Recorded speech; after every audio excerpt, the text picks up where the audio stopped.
Okay, so let's go ahead and get started. I know a few people are still getting connected to their audio, but we do have a lot of really great content today, so I don't want to hold anything up. So welcome to session 4 of the PCA HCCN Professional Development Series. We're going to be talking about essential personnel today, and this is actually our final session of the series.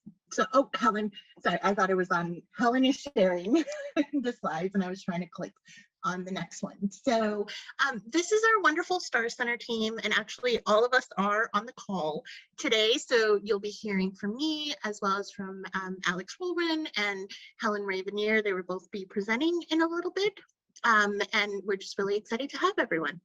Next slide. So as most of you know, we are here with the Association of Clinicians for the Underserved. If you've been to any of the other sessions or any of our other trainings, you have definitely seen this slide before. But very much as it says here, our focus is on that access to care, supporting clinicians, really building that transdisciplinary team. We were funded by National Health Service Corps alumni, so it's still very much at the foundation of what we do. But today we are here with the STAR Center program. Next slide, please. And just really what I want to point out from this slide, we're one of the 21 NTAPs. We were awarded our NCA in 2014, and then all of the resources that we bring, including this training, are all available on our website for free. And you can also contact us at info@chcworkforce.org. That email goes directly to me, and then I filter it out to the team as appropriate. And we're always here to offer any assistance. Next slide. And then just a few housekeeping items.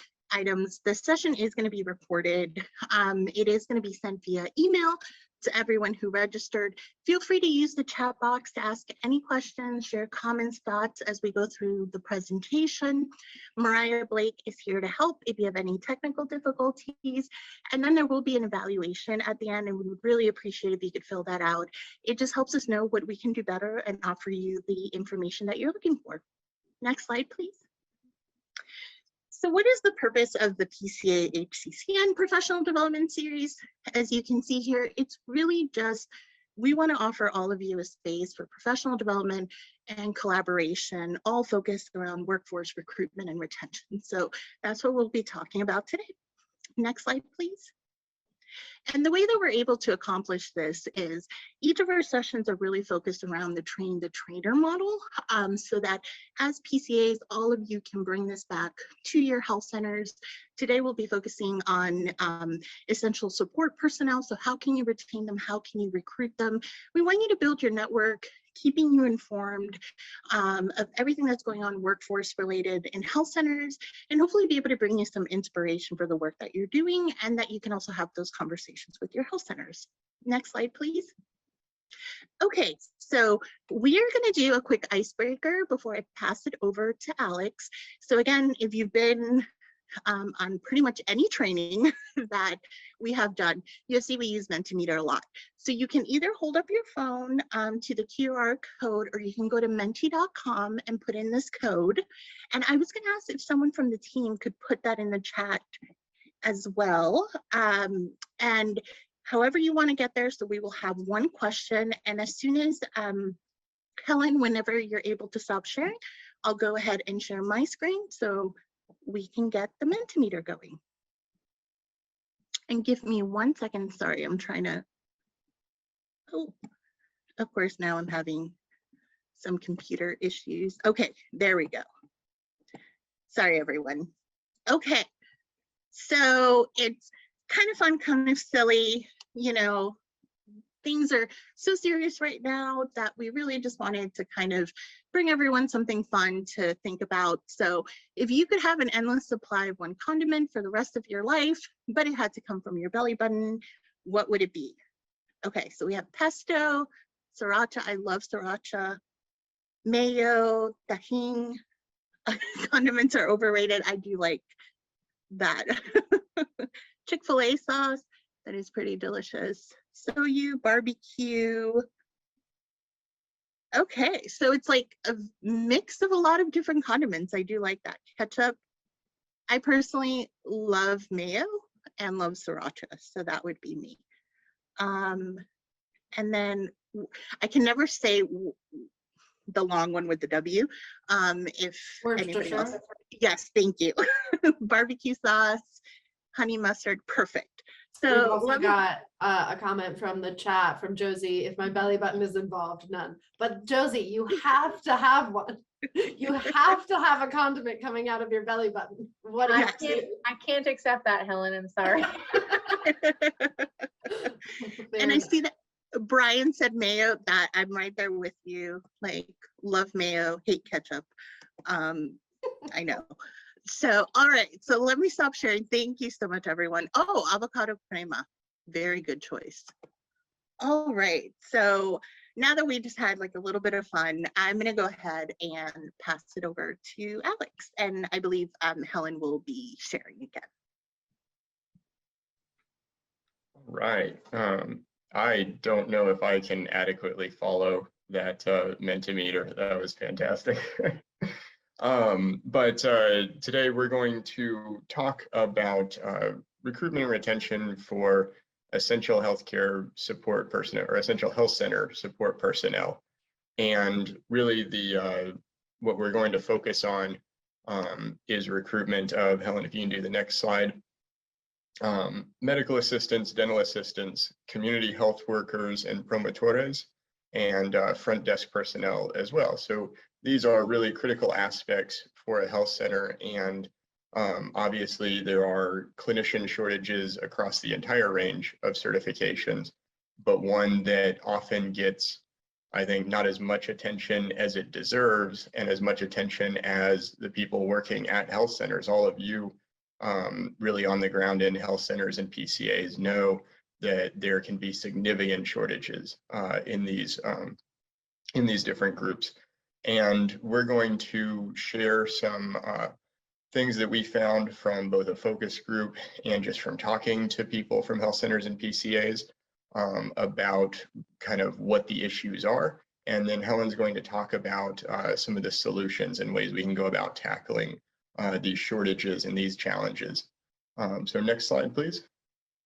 So like I said, the big issue is retention and recruitment. And we do focus on it on that order. Anyone that's been to some of our webinars or trainings knows we like to really focus on retention first, because you want to keep the folks that you already have, because they're already trained up and they know how your center works and you've invested a lot into them. And then we want to focus on recruitment to fill in the gaps following that. So next slide. So towards the end of 2021, the STAR Center ran some focus groups. And so we had an expert run focus groups for us that talked to staff at health centers, especially from these different categories. So the medical and dental assistants, community health workers, other support staff. And really what they found were there were some leading causes of people either leaving or not wanting to take the job in the first place. And these were from even before the pandemic. And then obviously, as we all saw, the pandemic really exacerbated this reshuffling and people looking for different jobs and different opportunities. But one of the big ones was compensation, right? And we know that that's been an issue for a really long time. Issues with, minimum wages and then average wages for people not keeping pace with the demands of what it takes to not just survive, but also, to thrive. So that idea of a thriving wage, I stole that from Helen because it's such a great term, and she knows way more about that part than me. But people just weren't feeling that in their compensation. And then lack of career paths can kind of go along with that, right? One of the ways you improve your wage is by moving up a career ladder. And if you don't see any way to progress, and you're not happy with the fulfillment from your career or the amount of money you're making at the time, then certainly that's going to be an incentive to look for new employment or to not take a specific job in the first place. We also had lack of onboarding. And so what this really manifests in is staff feeling overwhelmed or like they don't know how things work at the organization. So they feel disempowered, don't feel like they can help with issues that arise or really help the patients that they're trying to care for to the best of their ability, because they just don't know how the entire machine operates. And so they don't know who to go to for support or assistance or dealing with a problem that they know they could solve if they had the right tools.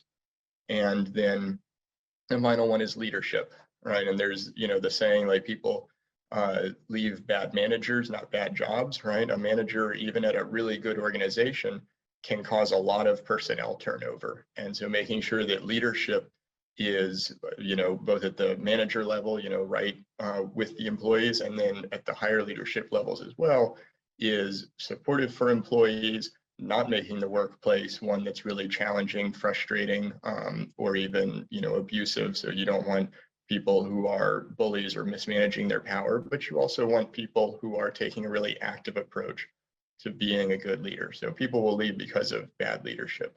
And then next slide.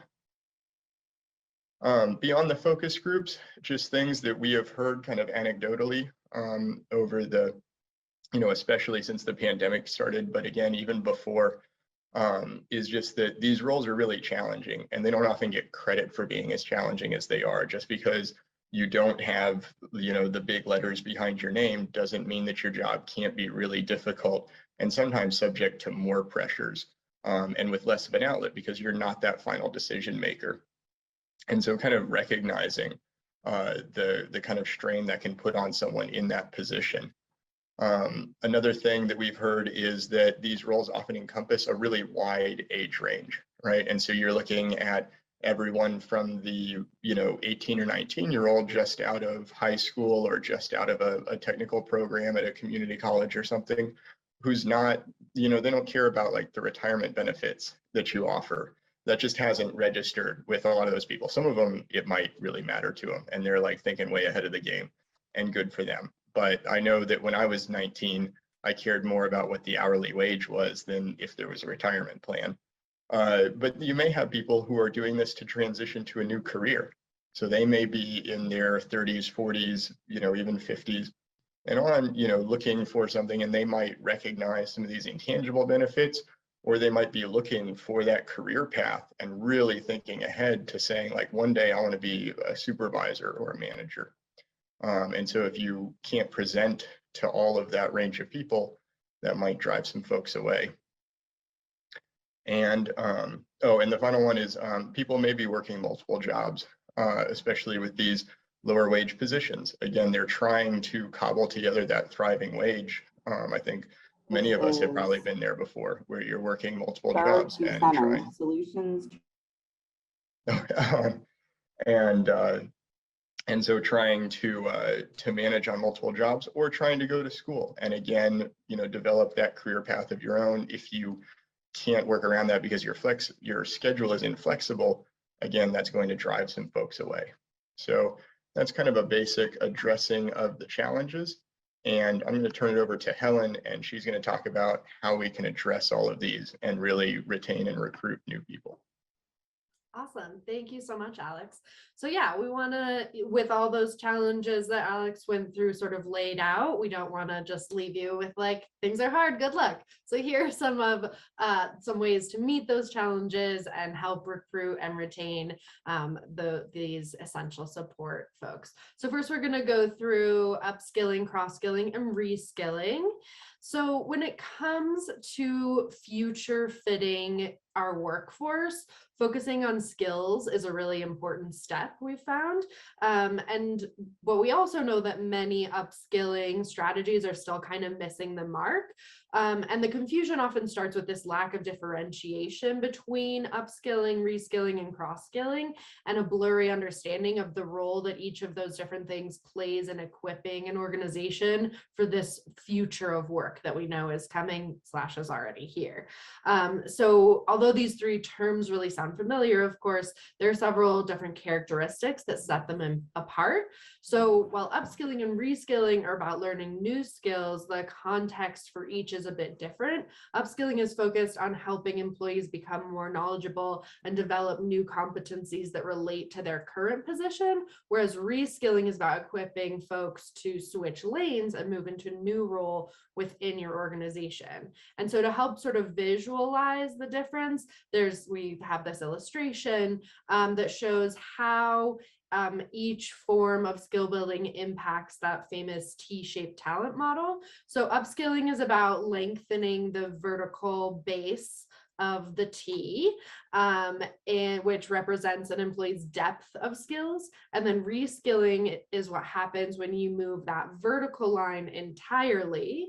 And cross-skilling is the process of developing skills that are valuable across multiple different functions. So on a T-shaped talent model, cross-skilling is about elongating that horizontal top of the T, which then depicts that range of skills. So while they're different, of course, they're all about skill building, but I did think that this was a good visual to help us understand sort of the differences and whether we're going deeper, wider, or just completely moving where that vertical line of the T actually is.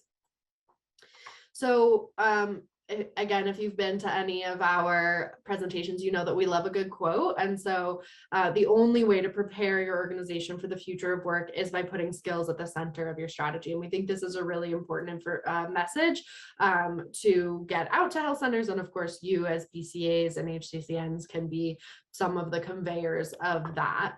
And part of that is that even if you manage to recruit employees with the skills you're looking for, they're still going to need to build new capabilities down the line, no matter what. And since the pace of change is accelerating, there isn't a single person who can really afford to skip out on upskilling or reskilling. And it's really good to note too that prioritizing that internal mobility over external hiring comes with its own set of advantages, of course, as we've talked about before and as Alex was mentioning. And part of that is that improved retention and engagement. 94% of workers say that they would stay at their organization longer if they were if their careers were invested in by that organization. And 86% of CEOs reported that launching a digital training and education program led to improvements with employee engagement. So this is like data-informed best practices to create upskilling and reskilling programs.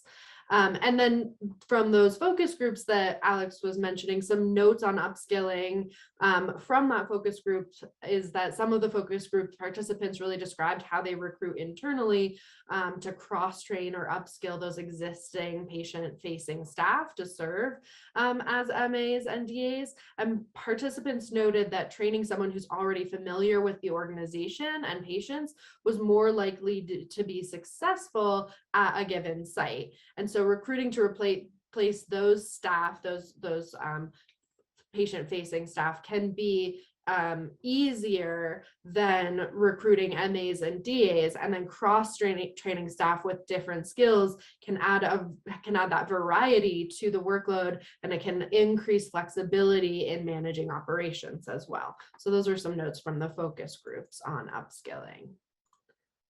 I'm saying next slide, but it's not going to the next slide. I'm going to stop sharing and start resharing again because, you know, technology is not always our best friend. And that's what's happening to me right now. So sorry. Helen, if you have any issues, one of us could share as well. I've been having a lot of tech issues today as well. So just appreciate everyone's grace. Yes, thank you all for Oh, and I see Issa has a question. If you want to take that question while I'm figuring Oh, out yes. what is Issa, happening go with ahead. the computer, that'd be Oh, great. sorry. Thanks, Helen, for introducing this concept. I'm definitely a visual person, so I appreciate you putting the side-by-side comparison of upskilling, cross-skilling, and reskilling. I am wondering if maybe you could share what that looks like for maybe like a medical assistant or a dental assistant. I get the theory, but I'm just trying to put it into practice or to see what that would look like for a health center. Do you have any examples of like what are some skills or areas where an MA would upskill versus reskill versus cross-skill? So I think that really depends on sort of the goals of that person and of the organization. And one thing we want to be clear about, and I'll talk about career ladders and pathways later too, is that it's really important to make sure that we're meeting people where they are and doing what they want. Like there are lots of MAs who want to just be MAs, and that's great and that's cool. There's absolutely nothing wrong with that. But I think if you're working with someone who does want to, have a different kind of career, an upskilling could be helping them, access a new licensure even, or start to prepare for that, do any of the initial steps to help them get to that next step, whether it's, to be a nurse or a physician assistant or something. And then Michelle, I saw that you unmuted if you want. Yeah, and one thing I wanted to add, because Isa, we had this in we did a webinars on MAs and DAs, and then internally some health centers, what they're doing are just different tiers of levels within that profession. So like within medical assistants, within dental assistants, so that you can be like the dental assistant supervisor or the medical assistant supervisor. So there's still the ability to move up, even if you really are like, I want to be a medical assistant and that's what I want to do. So it allows you to upskill in that way. And then if you need to cross train, the sort of internal training programs that are set up in a lot of these health centers allow people to do that within the same profession or the same title. Yeah. Lisa, I saw you unmuted again. Oh, sorry. Yeah, double muted. There we go. No, I said this is helpful, and I also appreciate what you were sharing too, Helen. I think where you were going is, it's important to check in with staff to see if, if they, maybe being an MA is their first step in their career and they're wanting to become an RN. So to upskill them, and knowing that they want to become an RN might look a little different than someone who has been an MA for some time and doesn't necessarily wants to stay more and play more of a supervisory role with an MA. So I think that conversation is also just as important. Thanks. Awesome. Yeah, totally. And then I do want to point out there's a couple of notes in the chat we have. If they're looking at other forms of income, it could be training to be a BLS skills trainer at your organization for Red Cross. And then Alex shared too that a good example of cross skilling for an MA could be training them to do scribing, billing or coding, DA work, CHG or CHW promotora work, or even contact tracing, etc., depending on the interests and career goals. So yeah, those are some other opportunities.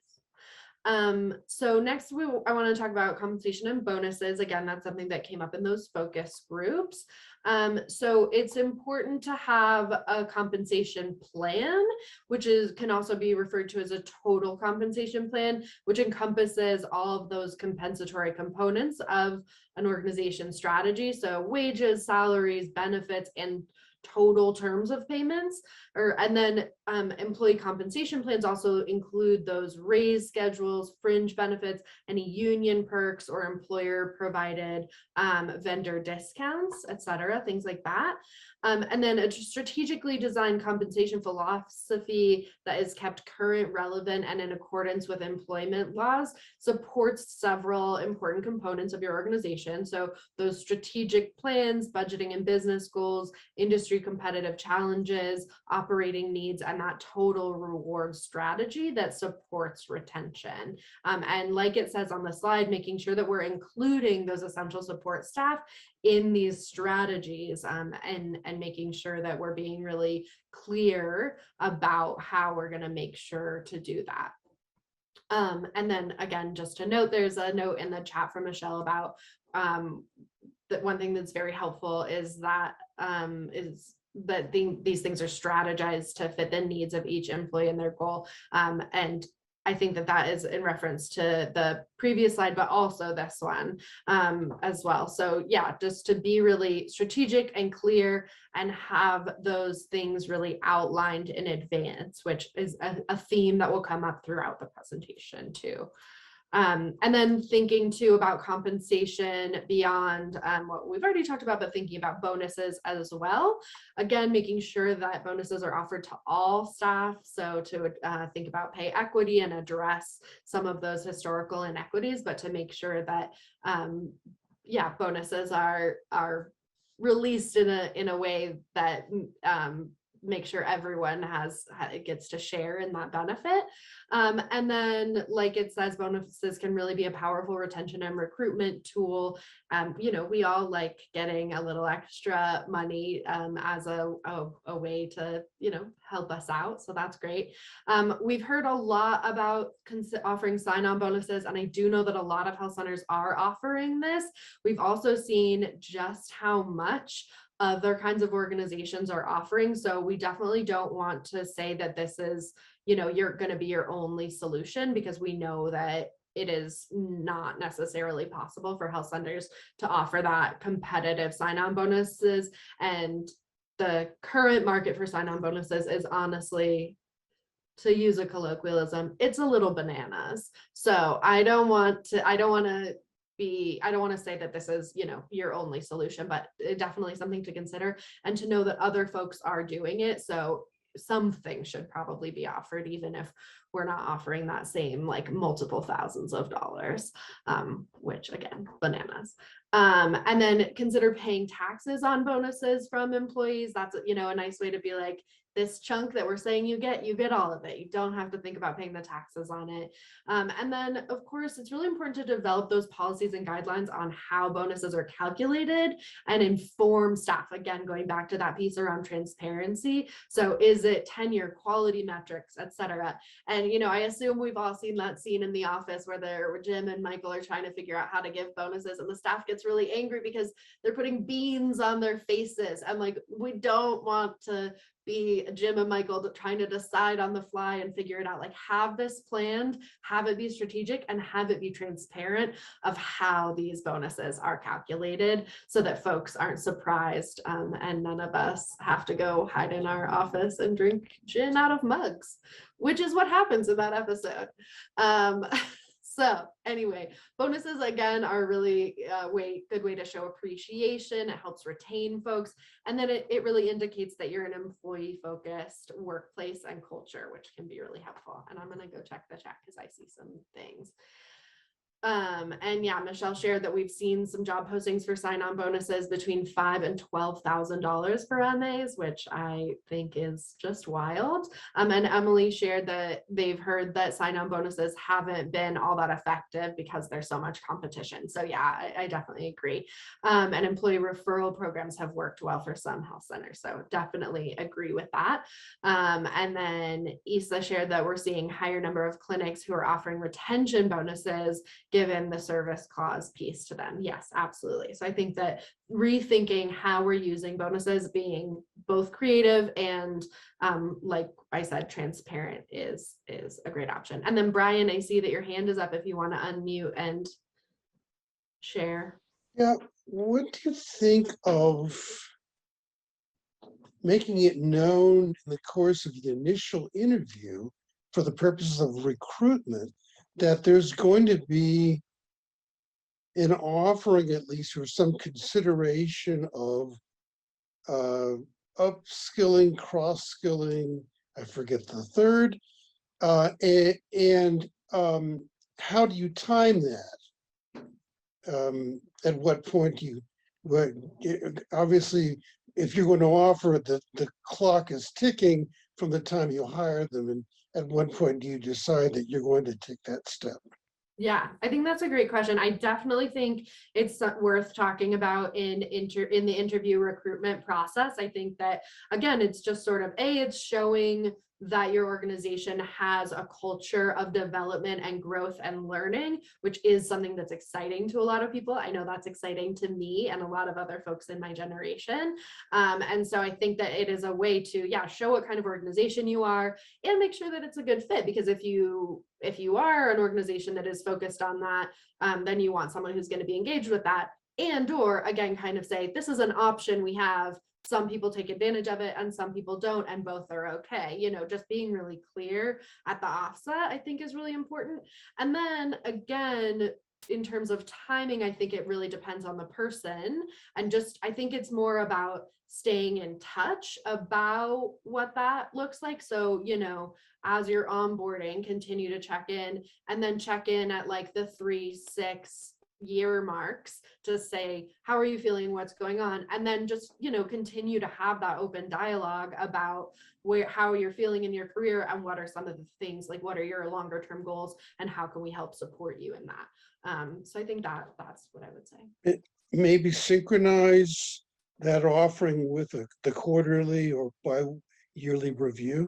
Yeah, exactly. As part of that conversation around, you know, a review should be a review of the employee, but also them giving you feedback on how you're doing. And so that should be part of the conversation of like, how are we supporting this if this is a goal for you? And then Michelle, I see that you're unmuted as well. Yeah, I just wanted to add, you know, the idea of upskilling, cross-skilling. I also forget the third one. Well, all of the different skillings, you know, that should be something that is really already being established as part of that organizational culture, as a fundamental part of the people that you're recruiting, and also as a retention retention tool, and promoted when you have in your job announcements, your interviews, all of that. It's a huge part of why someone would go to work there. And, you know, anybody that you bring in as you're doing the onboarding process, and Helen's going to talk about this, all of that should be part of the conversation right from the get-go, because, you know, most people want to come in and a career path is a huge part of why they're choosing to work there. Yeah. And then along those lines, Judge shared in the chat that they have some health centers with a documented process for MA growth and career advancement, and then they share that during the interview process. So absolutely, definitely all along those same lines. Cool. All right. So the next piece, perfect lead in, great job team, is onboarding. We do, of course, want to be really clear and mention that orientation is not onboarding. So for new hires, orientation is that one-time event sort of welcoming them to the company or organization, whereas onboarding is a series of events that includes orientation that helps them really understand how to be successful in their day-to-day job and how their work contributes to that overall organizational culture and organizational success. So the process sort of for onboarding is this, of course, orientation piece, and it should be, like I said, it's this entire process, and the end result is having someone become really fully part of a health center's culture. And so that is, of course, not to say that someone would assimilate into the organizational culture, but rather that they would feel included and feel as a part of the culture. And I'll talk a little bit more about that on the next slide as well. And so it's also about onboarding them into more than just your organization, but into the community as a whole. So folks should be thinking about, health centers should be thinking about whether there are community members or connections that they should be introduced to, et cetera, as part of that onboarding process. And of course, that is, you know, a good recommendation if you're bringing someone from outside the community, but even within the community, just helping folks get to know new factions of their community and new networks within their community to feel more grounded and connected to the mission can be really helpful. So then the next piece is that expectations piece, making sure that it's really clear of what is expected of them and what they can expect from the hiring organization. And that helps really build that trust, that transparency, and that communication, which is so important. And then that integration piece as well. So having them be part of the organization and the community, which we've already kind of talked about, bringing them in all those different aspects. And then that's where that culture piece comes in last, where folks can actually really become part of the culture. And again, as I mentioned, we want to be really clear that when we're talking about integration, the goal is not assimilation or forced assimilation. When we're bringing someone into a health center, they're bringing value. Your health centers have hired them for a reason, and you want to make sure, of course, that they're aligned with your values, et cetera. But you also want to make sure that you are seeing their value and sharing that with the rest of the team too, and being really clear that when someone's coming in, they're bringing value to the team and to the organization as a whole. And then, of course, why are we thinking about onboarding? Here are just, 4 quick, simple things to be communicating with folks about. It integrates the new employee into the organization. It sets those clear expectations. Productivity occurs more quickly. And of course, it reduces turnover, which is what it's all about. And then this is an onboarding model that we really like that we wanted to share. So of course you do that selection process. And then throughout the onboarding process, each of these different things are kind of grown and built out. So self-efficacy, that role clarity, that social integration we've already been talking about, and then the knowledge of the culture as a whole, all those kind of come together for that successful onboarding. And then, that really sets you up for that long-term relationship as an employer-employee, relationship. So then I promised I'd talk about career paths and ladders, and here I am. That's what we're going to talk about next. I do want to just make it clear that there is a difference between a career path and a career ladder, and I think so often we use them interchangeably, but they are different. So career path encompasses various forms of career progression, including that traditional vertical career ladders, dual career ladders, horizontal career lattices, career progression outside of the organization, and encore careers. Whereas career ladders are the progression of jobs in an organization's specific occupational field, ranked from highest to lowest based on the level of responsibility and pay. So it's sort of that difference between the MA who wants to become an RN and the MA who wants to become the lead MA. That's sort of the difference when we're talking about these roles. And of course, employees are generally more engaged when they believe that their employer is concerned about their growth and provides avenues to reach their individual career goals while fulfilling that organization's mission.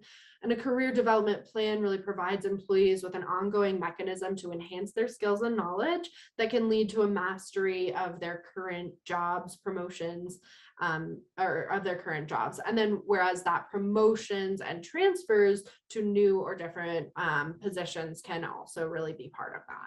And implementing career paths may also have that direct impact on the entire organization by improving morale, career satisfaction, motivation, productivity, and responsiveness in meeting departmental and organizational objectives. So an organization where folks can see that there is internal growth and internal mobility can really help create and foster a culture where you're rooting for your teammates, you know that you are also really valued, and where you feel satisfied in the work that you're doing, not just now, but in the work that you know you might be doing in a few years if you continue to work with that organization. We also want to be really specific about making sure that career paths are available and accessible. So having those well-defined, clearly communicated pathways for advancement can encourage employee satisfaction and retention, especially among diverse and underrepresented folks. So we know that so often part of being in an organization, when you come from a marginalized identity or a background, is not seeing how your career could move through that organization and what a long-term career would even look like. So making sure that these are really clearly defined and that it's really clear that folks will be supported from where they're coming from to where they want to go is really important. And then Rima, I see that you have your hand up if you want to unmute. Yeah, I really like all this information, and what I'm thinking of too is, although like the career paths and ladders sound wonderful, in certain cases when there is sudden turnover or sudden changes in leadership or any types of positions, and if you have a staff member who is going along the career path or the career route ladder and expecting that they're going to be getting that role even though they may not be ready yet, what can be that, you don't want to hurt any feelings, and that in itself can be really hurtful to that individual. Yeah, I think that that's a great point. And I have had friends in that kind of position. And I think part of it goes back to having it clearly laid out, and so that you can have that conversation with that person and say, we know you're working on this and we are really grateful and excited for you to continue working on it, but you're just not quite there with these competencies. And so we're going to bring someone else in, but we are going to communicate really clearly to that person that you are their go-to person and that you are on a leadership track, etc. Things like that, I think, are really important to have it be really clear. And if possible, even if you can't necessarily promote that person to that position right then, if there's a way to be like, we see this growth in you, so we're going to promote you to this sort of intermediate piece. And then Alex, I saw that you had your hand raised if you want to, and then Michelle. Yeah. Oh no, you pretty much I think answered the way I was going to, and just to add that I think it's more often when you don't have that clear track or those clear requirements for what it takes to be eligible to fill a position, that people don't expect it. You know, they might think like, oh, I'm next in line for this role, and they're not ready, but they haven't been given clear benchmarks, so they don't realize they're not ready. And that's when feelings get hurt. If it's like, okay, I realize that I need, 2 more years of experience before I'm really eligible for this role, or I need to be cross-trained in this other thing, that's when, they already have that expectation going in of like, okay, I know I'm not quite ready for this role yet. So having that defined career path can help head off some of that. And I think I was going to say very similar to both what Helen and Alex said. There also needs from the role of the supervisor that transparency, so the person shouldn't feel completely caught off guard.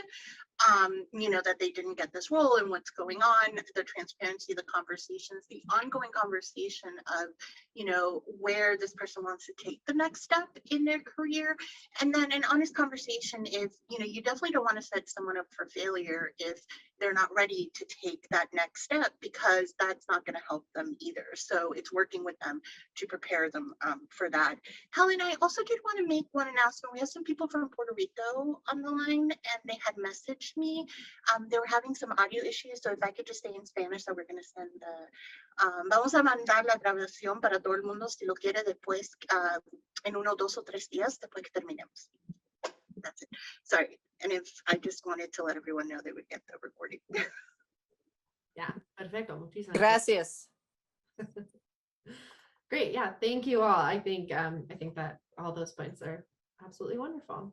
So then again, getting back to this point about really communicating clearly about what those key steps are, that's really important, and thinking through what the key steps are. So leaders can clearly articulate how talent can move from those entry level to higher wage roles within the organization, and that's really important. And then creating those strong career paths starts with determining those required skills and competencies to reach those various roles or career stages.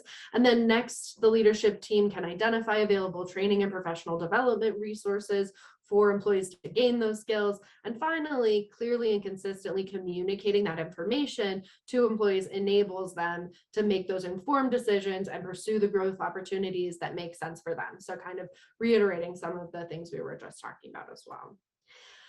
And then a development strategy is important, same kind of deal of thinking about how we're going to be developing our staff, and a development strategy that invests in career ladders, advancement opportunities, talent development, and succession planning to prepare and train a diverse and inclusive group of employees for an upward career trajectory that really leads to successful and equitable achievement of those leadership positions is really important.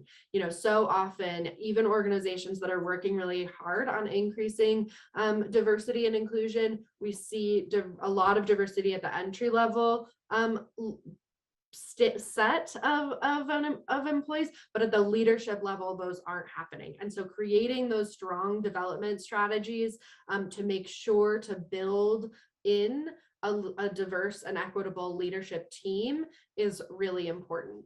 And making sure that we're being really conscientious of the different ways that we can meet the needs of BIPOC individuals and other underrepresented minoritized folks is really important.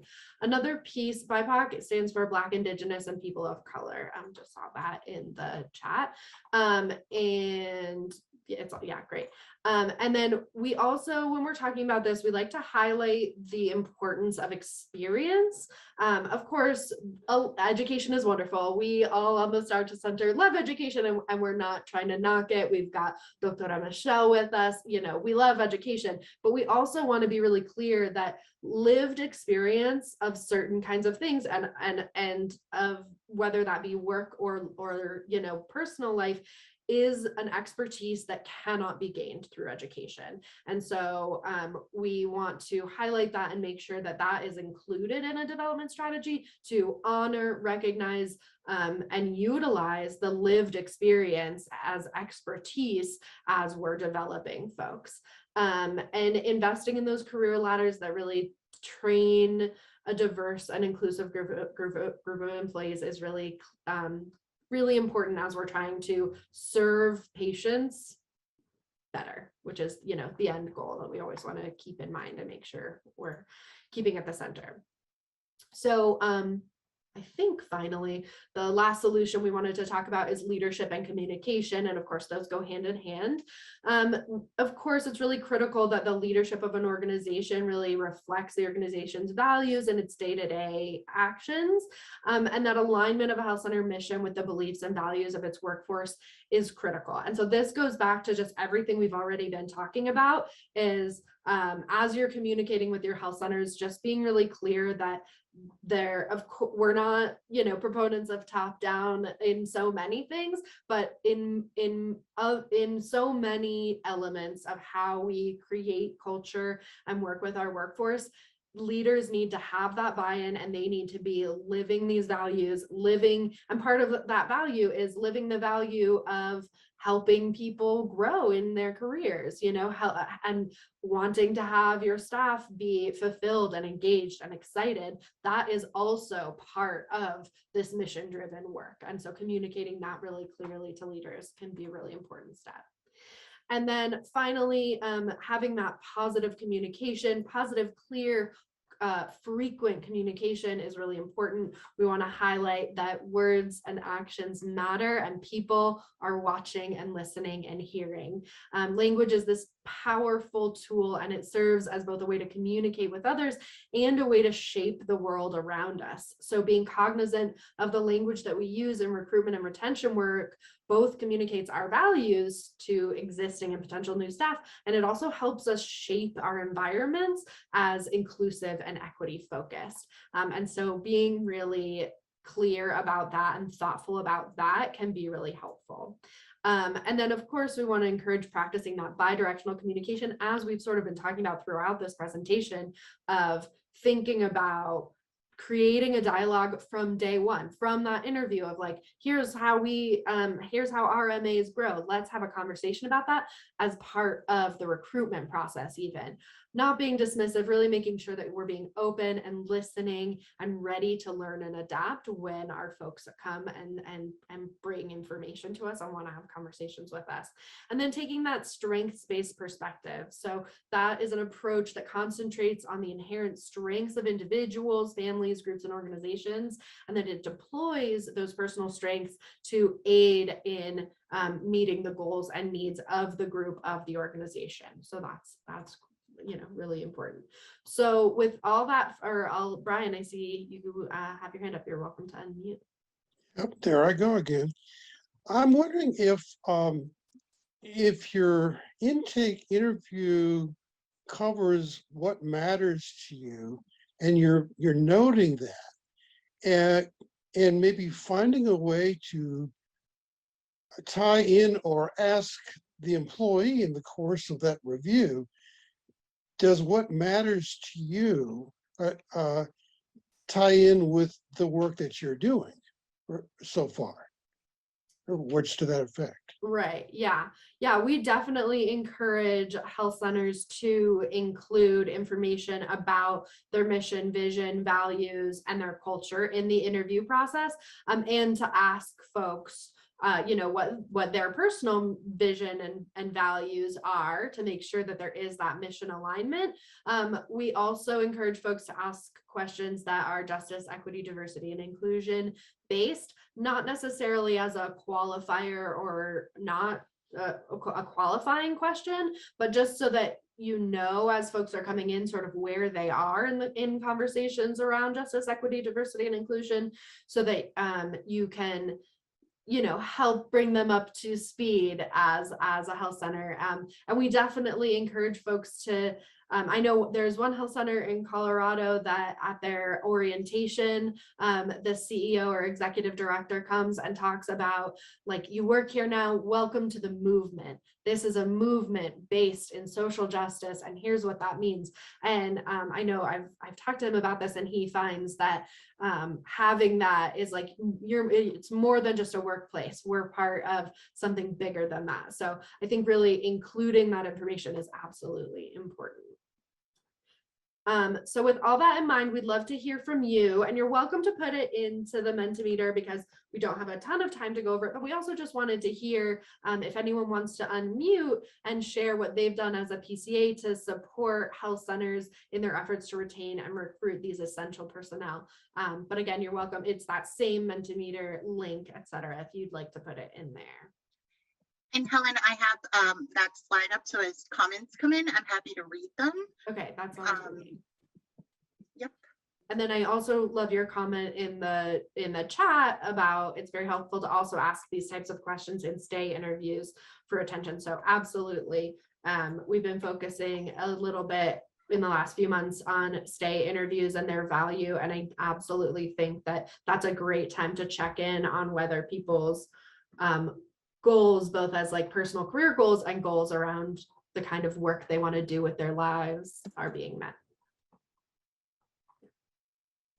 And then I don't see any comments yet. I see that Judd is unmuted. Does that mean that you want to And we share? did get one comment. Okay, go ahead. I was No, go ahead, Judd, unmuted. go ahead. I unmuted and then I was typing it in the Mentimeter. So I'm very undecided today. No, I mean, we're doing a lot of on-site training here, and we're going to be doing a lot more because we have vaccine hesitancy money to do a pretty major training, on-site training effort. And we're working with NEMA, National Institute for Medical Assistant Advancement. And honestly, we're seeing kind of mixed results with that. I think it's a good thing, but it's by no means is it a, the silver bullet or, all rainbows and, ponies and stuff. But so I don't know if anybody else has any input on the on-site training. I know also there's an organization called Career Steps that the Mass League and the Mass League and the Michigan PCA are using. Anyway, I just want to throw that out there, see if anybody has any opinions on on-site training. Great, yeah, we'll throw that to the group. And while folks are thinking about that, we also have a question to the group about how others are accomplishing stay interviews with all employees who's completing the interview. So those are two questions for the group, and I have some thoughts on the stay interview stuff, but I'll be quiet so that your peers can respond. Yeah, and I had a few things on this stay interview as well.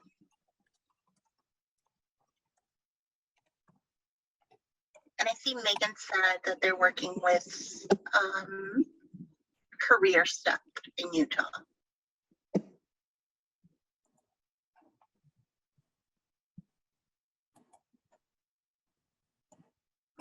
We've also got a note in the chat from Alyssa that we've had a lot of success with MA apprenticeship programs.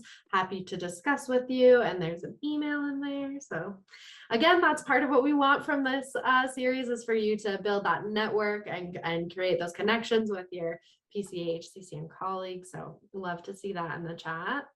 And then we've also, go for it. Sorry, I meant to raise my hand and I hit the unmute button. This is Isa. I just wanted to share, traditionally we release a pretty robust compensation and benefits report that includes, pretty detailed insights on the pay distribution for the different positions and then some incentives. but have tried to sort of expand how we support health centers in space, because as you mentioned, compensation is just one piece of the puzzle. And so I think for us, what that has translated into is like we have a job board that we launch, and we provide like promo codes or for health centers who are recruiting for specific positions, to allow them to sort of use those features that give them an opportunity to search through like a resume database. So that's kind of low-hanging fruit from our side. We've also have partnered with specific vendors that help health centers with recruitment. The organization that we partner with is Inline Group, but I will admit they mostly focus on physicians and I believe like nurse practitioners and physician assistants. One area that we heard from our health centers, which kind of made us pause a little bit, was the need to help them with recruiting HR professionals and billing professionals. I think traditionally we hear there's challenges with MAs, DAs, and so a lot of our training and technical assistance has been revolved around MAs and DAs as well, or clinical positions. And so this comment around having us sort of think how we support health centers with admin recruitment is somewhat new to us. And so I share that just to flag if you have any recommendations or resources, or if you're approaching that space, would love to sort of connect and I can share more. But yeah, so those are a few things that we're doing here in California. Awesome. Thank you so much for sharing, Isa. So there are a few comments in the chat I'll just bring everyone's attention to. I'm actually not going to read them out loud, even though I usually do. I want to get to Nadine's comment or question, and then we need to wrap up. So Nadine, if you want to unmute your. Oh yeah. Can you hear me? Okay, great. I just want to mention that, yeah, we just implemented a state interview. For the first time, and we're learning from it, we kind of interview the two roles or departments that have the highest turnovers at our health center, which is MAs and front office. And we asked the same questions, but we did state interviews for someone who just came on board 1 month in. And then we did people who are 6 months in and 1 year in and above. And the top two things identified that we were lacking in was specific training for their role so they can do their job better, and communication, interdepartment communication. It was lacking and causing them stress. So we're working on those two things, and we're going to do another state interview, but we're going to open it up to all departments. We're trying to refine our next questions. We're still going to stick with the employment periods because we find that has worked out to understand someone new versus someone who's been here over a year or more. And one comment that I could use input on is some of our leadership said that maybe it shouldn't be just our HR director doing the state interviews. They were saying, what if the supervisors conducted the interviews, because they're more familiar with, the specific things that happen in their department. But then we had comments from others like, well, some of the responses to the questions might be related to their own supervisor, so that's not a good idea. Would you guys think offering a choice be good, like asking the employee, would you rather be interviewed by our HR director or your supervisor? Yeah, I think a choice is a really good option. I would almost say, though, to have it be standard for that first one, for the 1 month one, and maybe have that one be the HR person to provide that opportunity for, anonymity if necessary. But then beyond that, offering that choice. Since it's 12:59, I'm going to prompt the evaluation so that folks have time to fill that out. We'd really appreciate it if you'd fill out our evaluation. As you all know, it helps us and it helps BIPIC know how we're doing and what we need to improve on, as well as what we need too. But yes, I definitely agree with so much that's going on in the chat about if you are going to do those stay interviews, make sure that you're ready to take action on the results. Just like with a staff satisfaction survey, asking and not doing anything about it is actually worse than not asking at all. Again, I would draw everyone's attention to the chat. There's a lot of really good things going on in there, but I just want to get through these last couple of slides while y'all are filling out the evaluation as well. So we of course have some resources to help support your work. Some of them are available already and some of them are upcoming. So all the focus group stuff that we've been talking about throughout today's event, those will be, or we're publishing that as a paper soon, shortly, as our dear friend Jim McCrae likes to say. So be on the lookout for that. And then we also just want to put in a plug for ourselves, shameless self-promotion. We're available to travel and present at your state or regional conferences or HR meetings.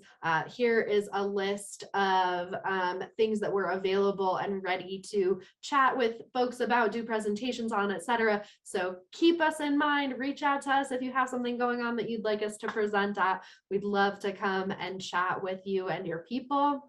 I feel like we've already done questions. So again, I'm just going to plug the evaluation. Please definitely fill that out for us. And then finally, we again want to plug our conference that's coming up at the end of July / beginning of August. It's going to be great. We're going to have a lot of fun. Our theme is resilience and transformation in care. We have some amazing sessions planned. We would love to see you there. There's also going to be a gala to celebrate the National Health Service Corps. So that will be a fun excuse to get dressed up and fancy. Thank you all so much for being here. I realize we're 2 minutes past the hour, so thank you for staying a little late. It's been wonderful to chat with you all. Thank you all so much for your participation and contributions, and I hope you have a lovely rest of your Tuesday. Thanks again. Thank you, everybody. Thank Bye, you. everyone.